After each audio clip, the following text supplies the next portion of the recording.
here at the center. One is to educate students to become amongst the future leaders of California, and the other is to bring knowledge to policy in a way that supports and enhances better public policy making.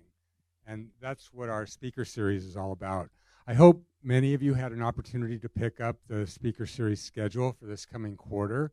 You'll notice that in addition to today's lecture, we have upcoming lectures on aging among the homeless population with Margaret Kushel from UCSF. That's October 16th. The very next day, there's a special panel on vehicle miles traveled, which is a kind of a pressing issue in California that includes a professor from UC Berkeley, a representative from Uber, of all things, and Jennifer Gress from the Air Resources Board. And then you can read about the rest of upcoming things. All of these talks, as it happens, are organized this year around 3 central themes. The themes for 2019-20 UCCS are housing and homelessness, use of big data for public policy, and adapting to climate change and extreme weather. Now, obviously, today's talk is related to that last theme, but there's a way in which all of these themes come together because fire management influences how we plan and how we build housing. And as you'll see in Professor Moritz's talk, big data plays a large role in informing us about fire risk hazards. Now, without further ado, the introduction. So Professor Max Moritz is an adjunct professor at the Bren School of Environmental Science and Management at UC Santa Barbara. He actually received his PhD in biogeography at UCSB and then spent many years at Berkeley before returning to UCSB fairly recently. He's also a wildfire specialist at the UC Cooperative Extension, which is part of the Agricultural and Natural Resources Division of the University of California. And for those of you who don't know, that's part of the University Extension program, which really grew out of the University of California's history as a land-grant institution and whose mission is to translate scientific research into solutions for applied problems. Professor Moritz's research is focused on understanding the dynamics of fire regimes and applying this information to planning, management, and policy relevant to fire-prone landscapes. He was also, I found notable, co-author of this paper from 2009 in the journal Science entitled Fire in Earth Systems, which has since been cited almost 2,000 times by other researchers in the scientific community. So it's a great pleasure to welcome you to the center, Professor Moritz.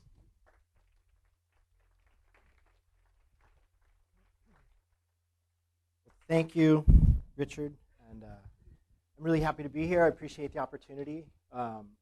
Also should apologize up front. My flight is really close after this, so I won't have a ton of time to hang out and chat, but I do encourage any of you to get in touch with me. If any of these ideas resonate, I'd love to talk further. And as Richard mentioned, being part of Cooperative Extension, it's exciting. It's also kind of an obligation in a way, because I know every day that I wake up, I'm going to be working on something pretty important. And with fire as the topic, that's certainly true. All you know that. So I'm going to talk about risk mapping. I spent the first chunk of my career, 20 or so years, looking at fire patterns, mapping them out, what drives them, and trying to do a better job of modeling those and getting that information out into the agencies and into use. And then I spent the last few years looking more and more at the home side, kind of the urban planning, where and how we build our community side of things. Because that's really important if you want to understand risk, right? Hazard is one part of the story, but if you really want to look at risk of losses, we started more and more to look at where and how we build and how how factors there play a role. So part of this is going to be a talk about mapping and some background from a scientific perspective to help you understand how we think about it, and then to look at some of the more applied solutions that we're trying to aim for. Okay, so a little primer. If you've done anything related to fire, you'll run into the fire behavior triangle. And it's a useful construct. Basically, to help us understand if a fire were to occur under certain conditions, what might it behave like? Flame lengths, rates of spread, fire intensities. And it's driven by three basic factors: weather, right? The wind speed, the temperature, and humidity, the amount, the structure, the condition of the fuels, and then topography. How steep is the slope, more or less, that the fire is going to be moving up? And that can tell you about fire behavior at a site under a really specific set of conditions, right? It's going to be maybe moving upslope in this direction, but maybe the wind's going to be blowing against it, right? Which will slow its travel upslope and actually lead it to go a little faster as a backing fire downslope. Or not. Maybe the wind and the slope are aligned and it's going to go quite fast. Anyway, this is what traditionally fire professionals, firefighters, fire scientists have used to understand fire. I use this, but I actually don't think it's that useful anymore. Because I think if you really want to zoom out and look at the problem over larger scales of space and time, you got to have something else, a different set of tools, a different set of lenses to approach the problem.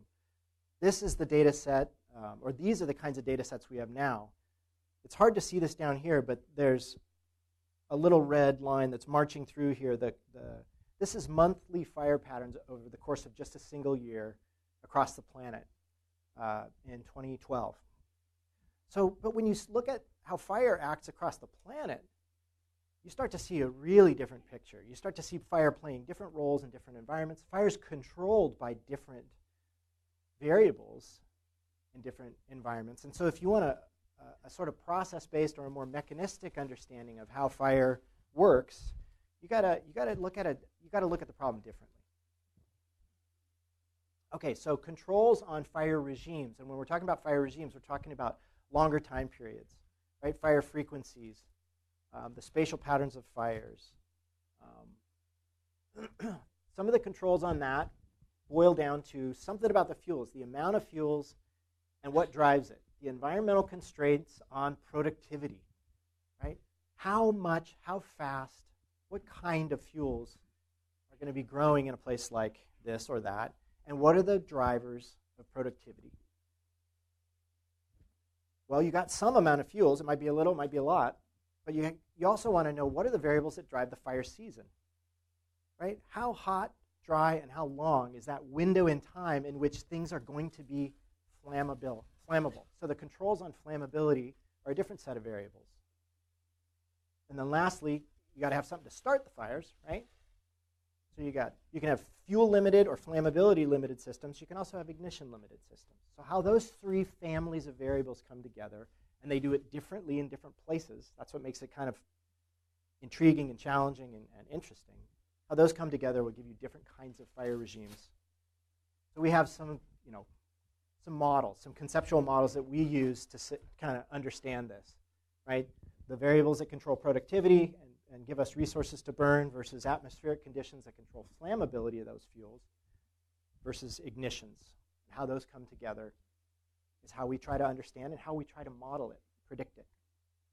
So using kind of that construct and those data sets that I showed, those global data sets, we've actually done some projections and some modeling at the global scale. We've done it at a whole bunch of scales, but the global scale makes some of these points more easily than others.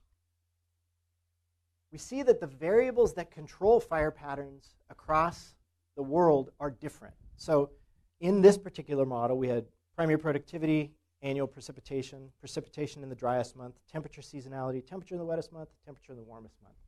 All those get at these different variables, these different controls. But the take-home message here is different biomes of the world are actually controlled to varying degrees by different variables. So you think, okay, this is hard, right? This is going to be difficult. I need to produce models and an understanding in these different regions that is actually portable from time period to time period if I want to do climate change projections. But this is one of the reasons why fire is difficult, why it's complex. Different variables control fire in different parts of the world. So we were able to, for example, take an ensemble of future fire projections and overlay them and kind of create the mean probability change. It's kind of muted in the near term. Later in the century, 2070 to 2099, becomes more pronounced. But this is when you take 20 or so of these projections and overlay them. which is not maybe the most useful way to do this. The other way to do it, which is what the IPCC has done more of, they'll take model agreement maps. How many of the models even agree that there's going to be an increase in fire versus a decrease, right? And so we can use model agreement maps to actually make projections. And we've done this for California and the globe. But what's interesting here, in the near term, the next couple of decades, over half the planet, we don't even know if there's going to be more fire or less fire. And that's because the GCMs, the global climate models themselves, have so much variation amongst them. And as you go farther out into the end of century, there's more and more agreement amongst those models, and so the projections become, the uncertainty around the projections becomes less. So if you want to do this for a place like California, and we've done this a couple different ways, here's a map of the last 50 years of fire or so, overlaid on the ecoregions of California. These different colors are different ecoregions. Some things jump right out at you when you look at the fire history as it relates to sort of the bioclimatic ecoregions of California. If you want to do it at the finer scale, you realize humans really are important. When you do it at the global scale at 50-kilometer grid cells, you can kind of blur your eyes and say, well, humans don't influence things one way or the other. Humans provide a lot of ignitions, but you can add human variables to the models and take them out, and it doesn't change the models. They're just not adding a lot of information. When you get to finer scales like this, we have things like our utility infrastructure, right? And a lot of our worst fires have been related to the utility infrastructure. We've got where people live and all these other anthropogenic parts of the story that you can't really leave out. And so here's kind of what we found when we tried to model California's fire probabilities, that you can break the variables into kind of the biophysical parts of the model and the human variables, human parts of the model. And for the biophysical side, the natural contribution of the variables, this is kind of what it looks like, the variable contribution, the colors going from green to red in terms of the strength of the natural contribution of those landscapes. And then the human contribution, we actually see something really different and kind of interesting. We see that it spans about the same range of strength, 0.3 to 0.3-ish, but it goes negative. It goes positive and negative. So it tells us that actually human development on the landscape can bump fire probabilities up, or, depending on where you are, it can actually push them over that edge and bump them down again. So this is really important from a modeling perspective, from a projection perspective, but also from a policy perspective, because it tells us that where and how we build has a huge influence, not just on us, but on future fire probabilities. Right? And that has kind of a hump-shaped response of the importance of density, population density, with respect to fire frequencies. And this is probably pretty generic. It's kind of interesting that it's less pronounced here in the Sierran ecoregion than it is in the central western coastal and the southwest coastal regions. But this hump-shaped response is probably kind of, I don't want to call it a law, but it is probably a pretty generic response of fire to human densities on the landscape throughout the world. And it kind of makes sense, right? There's some background level of fire. As you put more and more people on the landscape, more and more ignitions, then you kind of peak. And the more you develop the landscape, you have more and more asphalt, more and more agriculture. You have organized fire suppression and cultural shifts about it not being okay to burn your leaves or your trash or throw cigarettes out the window. So this kind of hump-shaped response is probably generic, and it needs to be included in the models at finer scales, or we're going to be getting it wrong. Or at best, if we're getting it right for the wrong reason, because something is correlated in the human side, where and how we build with some of these climate variables. But if we're going to run these forward, we got to get this into the models to do it right. So we've taken our conceptual model of what controls fire over large scales of space and time, and we've fleshed it out to include the human side, right? Humans can do things to the flammability conditions. They can do things to the amount of fuel to burn, and they can certainly provide and put out ignitions. And as an example, here's the Bay Area projections for the future based on some of our recent work, right? It's going to be Generally, the fire counts, the fire probability is going to be going up pretty much everywhere, at least based on the the natural variables. Here's the human variables. You can see actually densification of some areas would be pushing fire probabilities down, and in other areas, more development might be increasing. So the message here is that human development, it drives our exposure to fire for sure. Where we put homes on the landscape, it defines how exposed they are to the environment, to fire that's going to be thrown at it. But it actually feeds back to affect future fire probabilities. So every time a development says, no, we are not having any impact on future fire in this particular region, that is actually not true. Development affects our exposure, and it feeds back to affect future fire probabilities. So there's a number of reasons why we need to understand this and get it into our models and get it out into policy too. Okay, a quick, who's using stuff like this? Well, CAL FIRE is using some of our maps for fire probability as a basis to evaluate avoided emissions projects. So they'll use maps like this to decide whether a particular project looks like it's going to pay off and avoid emissions from wildfire by doing a fuels treatment or not. What's missing? So one of the really important things, what's associated with a lot of our worst fires and our worst home losses? Somebody said something. Okay, I see. Klaus going like this. That's wind. That was supposed to be wind. That was wind, right? Wind. Right, so a lot of what's missing out of these models, especially at finer scales, is any sort of understanding of wind patterns. We really need better models, maps, data of these hot, dry wind events because they consistently are associated with our worst losses. And this was historically true of Southern California. This is a Santa Ana wind study, that when Santa Anas are blowing, what's the landscape look like, right? And it looks like, if you guys know this area, this is Malibu right here. And this is Santa Barbara, right? Relatively shielded from Santa Ana winds, but we have our own local sundowner wind problem, which drives losses there. But we're starting to see Northern California versions of these, the Diablo winds, really causing big losses in the last few years. We need better information like this, and this is not in most of our models. It will be in the next version of the fire hazard severity zones, the zone maps that CAL FIRE produces. We will have updated wind maps feeding into these, and these will probably look somewhat different because of that.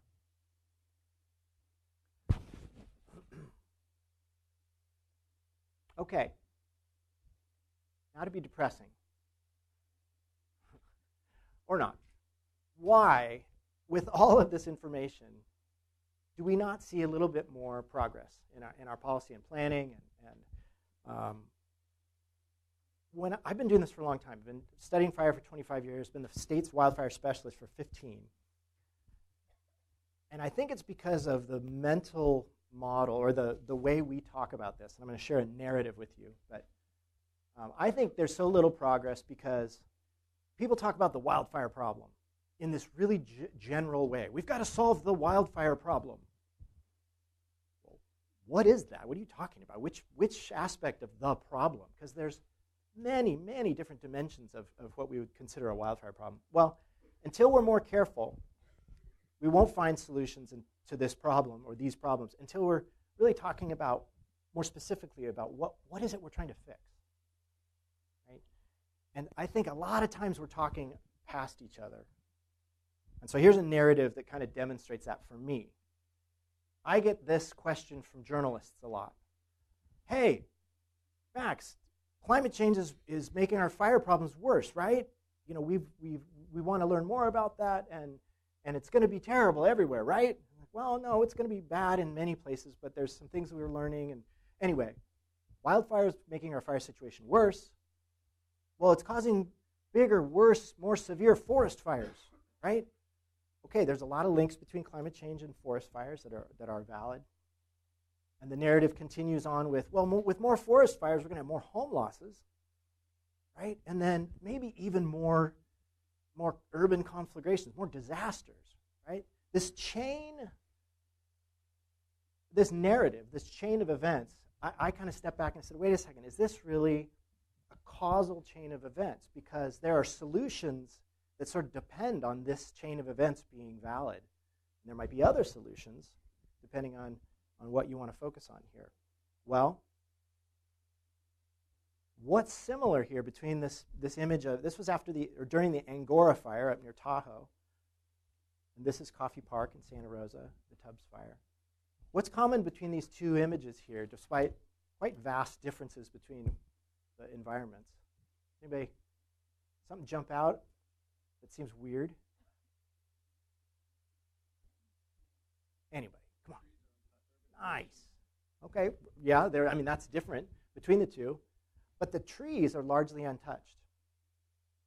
And you see this in a lot of post-fire environments. Certainly not all, but in many environments where there were lots of home losses. Go back to the last New York Times thing that went through the Camp Fire. Go back to any story about home losses and terrible fires. And once you start tracking that issue, many, many environments show the homes burned and not the vegetation amongst the homes, which tells you what? What's burning here and what's causing fire progression in these environments? It's the homes. The homes are the fuel, right? You could have done all kinds of fuel reduction around this home. It was the fact that the home was vulnerable. That's why it burned. It burned from embers, an ember storm, blown wind, little bits of burning vegetation that got into some nook and cranny and started those homes on fire. Same here, right? Embers probably started the homes on the edge, and then it became an urban conflagration where the homes are the fuel. Okay, so is this really a causal chain? Well, actually, no. We don't have this forest fire issue and thinning the forest as the solution because many of these homes are burning from embers coming from fires relatively far away, actually. It's not from the thick forest right next to the home, necessarily. And a lot of these home losses that we're seeing now really aren't even in our traditional notion of a coniferous forest. They're in the wildland-urban interface, the WUI that we talk about. So actually, we have a different problem here to solve, right? There is a forest loss problem in California, right? In the face of more extreme droughts, pests, and fires, this is a serious concern. Loss of habitat, loss of carbon, out there in the wildlands. And we have a home loss problem. This isn't a forest fire problem. This is a wildland-urban interface problem related to where and how we build our communities. So the solutions here are land management-related solutions. The solutions here are urban planning and evacuation, et cetera, related. This is a public health and safety problem, and this is a land management problem. And until we start looking at it and talking about it like this, we're going to be maybe chasing after the wrong solution. All right, so I would say home loss probabilities are actually not just a function of flame lengths, rates of spread, and fire intensity. The risk of home losses, it's a function of the hazard, right? The fire, the kinds of fires, the frequencies of fires, but it's where we're building, right? That determines our exposure. And it's how we're building. That determines our vulnerability. So the equation is not just hazards, and we focused a lot on the hazards, and we're really good at mapping hazard, and it's really important to map hazard well.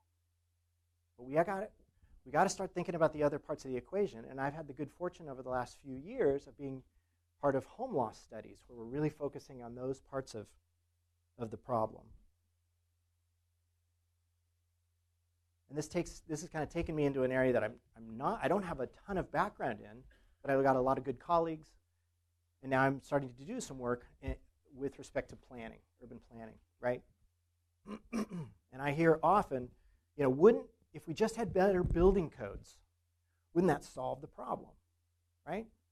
Because better building codes do lead to less vulnerable construction and less risky situations.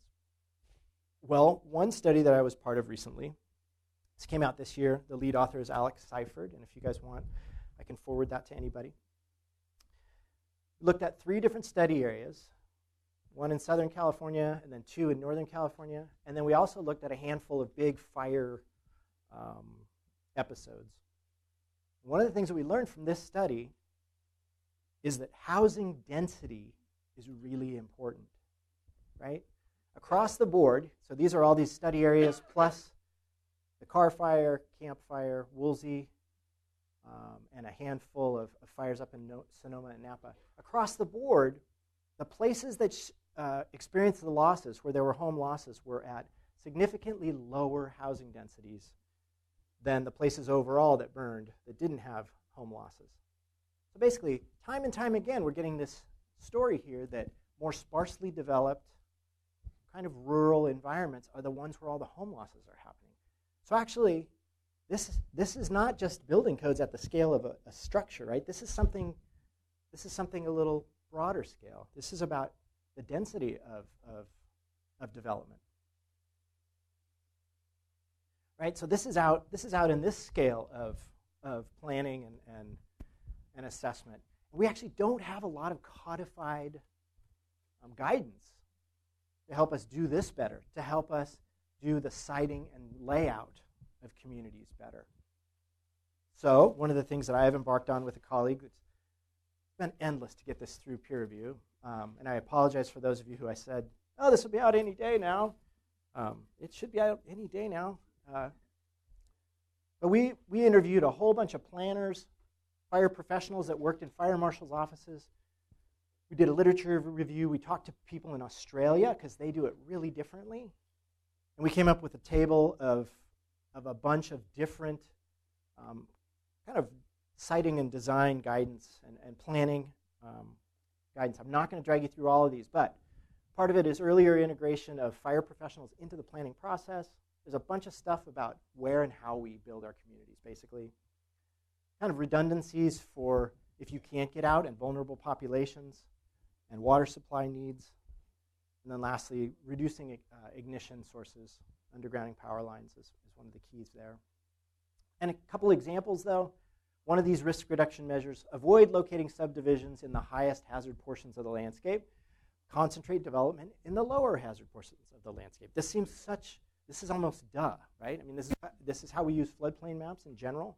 We look at other natural hazards a little bit like this, but we tend not to think of fire so much. There are examples. This is from Gaviota, the Gaviota Coast, just by Santa Barbara. Development shall be sited to minimize exposure to fire hazards and reduce the need for grading, et cetera, et cetera. Building sites should be located in areas of a parcel's lowest fire hazard.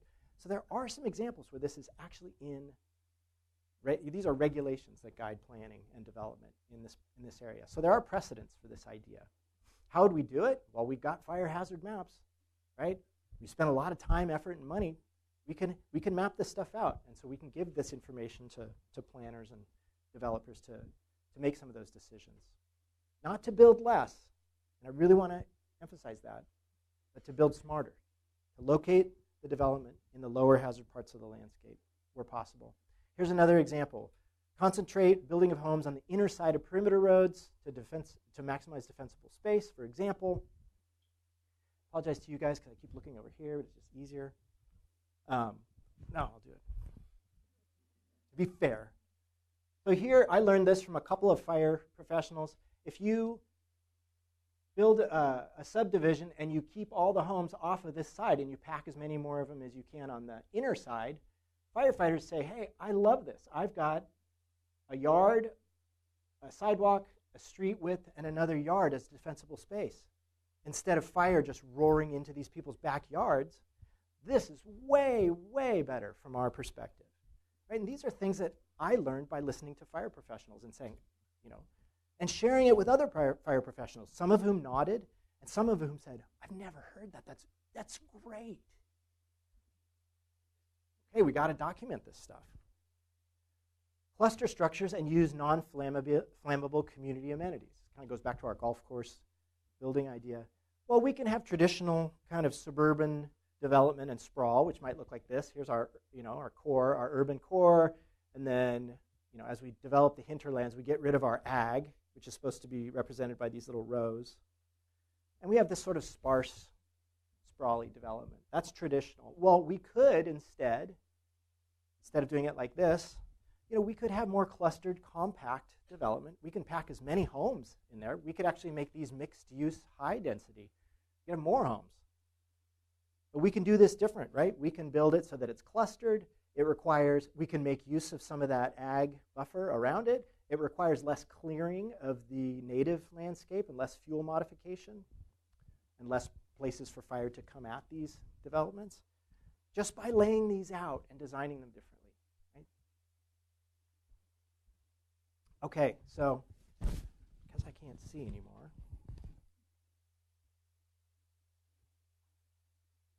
Okay, good. So I'm going to end with a couple of policy ideas,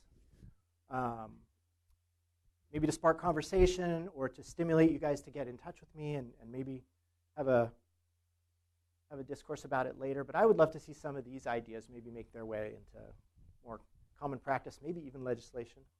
Okay, what about existing communities? We've got a lot of paradises out there already built in vulnerable construction on hazardous landscapes, places that are really tough to evacuate.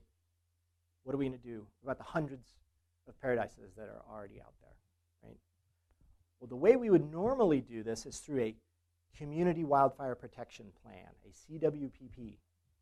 Now, if any of you guys are involved in this kind of stuff or you know about CWPPs, they can be very contentious or they can not be very contentious. A lot of times it brings out a lot of people who are very pro-fuel break and very anti-fuel break, because the goal of a CWPP is to prioritize fuel breaks. That really is the goal of a CWPP. It should be collaborative, so it's supposed to involve different members of the community. It's not just supposed to be the firefighters deciding where to put fuel breaks. And it's supposed to say something about risk reduction and structure hardening so that you actually reduce the vulnerabilities of the built environment too. But really, it ends up being a prioritization of fuel breaks. I think CWPPs have a role, but I think they're Band-Aids on the landscape. And I think we need something regional, something that's a mitigation program, regional wildfire mitigation program. Now, please forgive the image of a flaming stool, because that's probably difficult on several levels. But that's what I ended up with. These are the 3 pillars of resilience for the built environment, for communities that are already there. Basically, we need to go, this is a massive retrofitting problem. We need to go in and assess, map, and retrofit the built environment. Right? Where are the structures that are at risk? What would it take to retrofit them? Prioritize and account for how we might pay for that. We need to retrofit the landscape. It's a little bit hard to wrap your brain around, but think about it. A lot of those landscapes used to have an agricultural buffer between the wildlands and the wildland-urban interface, or the urban core. We can take some of those lands and sort of stitch back together some sort of relatively non-flammable buffering mosaic around our traditional fuel breaks that will make our traditional fuel breaks more effective, and it will reduce the need for more clearances, which often have a lot of opponents. And then lastly, the people. We got to retrofit the people. We got to change the way people think. You got to coexist with fire. You can't continue to fight it. It's going to happen. It's going to sweep through neighborhoods, and someday people will watch the fire go by and shake, and it will be like a really bad weather storm. It'll be like a terrible windstorm or a terrible rainstorm. But we will have built so that we can actually coexist with fire. We've got to retrofit the mindset of people so they understand what to do and how to do it on these fire-prone landscapes. Okay, insurance. Everybody says, wait, the insurance has a role in this. Shouldn't they be part of the solution? Sure, they should. Here's some ideas. Right now, homeowners tend to either get their policy renewed or they get dropped. It's kind of a black and white binary decision, right? There's not a lot of room in between there where a homeowner might say, wait, I'm going to retrofit this, that, I'm going to spend thousands of dollars to this and get a big reduction in my policy premiums, right? That's not the way most insurers work with homeowners. It's kind of either we're going to insure this region or we're not. But I think there's a lot of room in there for better decision making, incentivize homeowner retrofits, and fuel reduction. Okay, the FAIR plan is kind of the insurance plan of last resort. You get dropped by your insurance, you can go to the FAIR plan. Well, it wasn't originally designed for fire. And it's questionable that it really should be used for fire, because it could have this perverse incentive or this perverse outcome where we're having developers build on these landscapes, assuming, well, maybe they can't go to Farmers or State Farm or AAA or whatever, but the FAIR plan's always there. Right? Somebody will insure. Somebody can always get insurance through the FAIR plan. Well, maybe if we said, okay, we're not going to pull the rug out from anybody, but it shouldn't be used for wildfire beyond some point. Take away that incentive. Take away that perverse outcome. Because I think it does have unintended consequences we need to think about. Create a lot value option for insurance. What happens a lot, what happens often is people have their house burned down. They have 1 or 2 years to rebuild. And they try, and either they rebuild and stay or they rebuild and sell. But a lot of places, you would maybe not want them rebuilding there. In the really extreme places, Montecito is a great example after the debris flows that they had in Montecito. You might not want a lot of homes back in these areas because it's probably going to happen again. Well, your insurance policy doesn't have anything in it about your lot value. So think about it. Your house burns down. You get the settlement for how much it would cost to rebuild your house, but the land is still worth some amount of money. So you're not just going to walk away. You can't do that. But if we had the ability in some of these areas to get your lot value out, you could just walk away, and that could then be, that could be part of a managed retreat program that could then become, part of some public-private partnership. It could become locally managed as a park or whatever. But right now, nobody can do that because you can't walk away from the lot value. You don't get that from your insurance. Maybe those in the FAIR plan should have a lot value clause. All right, how about how we grow in the future? The one message I do not want you guys to leave, because those of us studying this are not saying build less. Right? There are some groups that feel like we should build less. No more sprawl. Okay, California has a housing crisis, right? We have a home loss crisis. We've just got to figure out a way to build smarter in the future, right? And that includes redevelopment of dead malls and urban areas that could be lively, thriving neighborhoods if we did it right. But it also includes those areas that we are going to actually build new subdivisions out on fire-prone landscapes. We've got to do it smarter. You can do it according to design principles that make sense and pack more houses in and make these livable, safe communities. I've heard that some legislation actually didn't make it through this year that was pretty progressive on the fire side because the perception was that it was going to be a housing killer. Those of us studying this do not want housing killers. We want to figure out ways that we can do this smarter and better in the future so we can meet both of those needs.